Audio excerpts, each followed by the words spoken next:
Ce tunnel mode doux, nous, à Lyon-Capitale, on a découvert qu'il allait être au début emprunté par des bus diesel. Qu'est-ce que vous pouvez nous en dire? Est-ce que ça va être le cas ou est-ce qu'il y aura des bus hybrides et électriques qui vont arriver? On va essayer le plus tôt possible, bien sûr, d'avoir un système de bus hybride. Même si, au départ, nous avons prévu que les évacuations, par exemple, de fumée, puissent permettre la cohabitation entre un bus et puis des piétons ou des vélos. On aura un air de meilleure qualité dans le tunnel, même dans la première phase, qu'en dehors du tunnel. Vous voyez, c'est bien finalement les tunnels mode doux. La ville intelligente, c'est l'un de votre axe de campagne, même si vous n'avez pas commencé la campagne, peut-être aujourd'hui, on en reparlera plus tard. Mais en tout cas, est-ce que ce tunnel va être aussi un tunnel intelligent?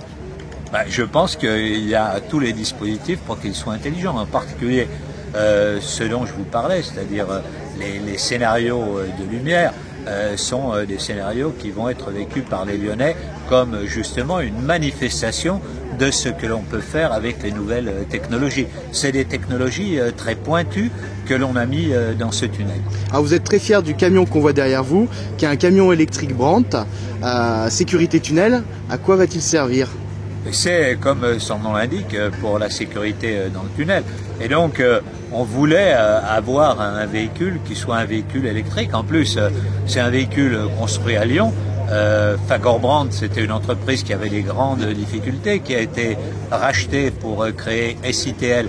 Et donc, faire des véhicules de ce type, c'est pour nous aussi une façon de promouvoir l'entrepreneur qui a créé ce type de véhicule.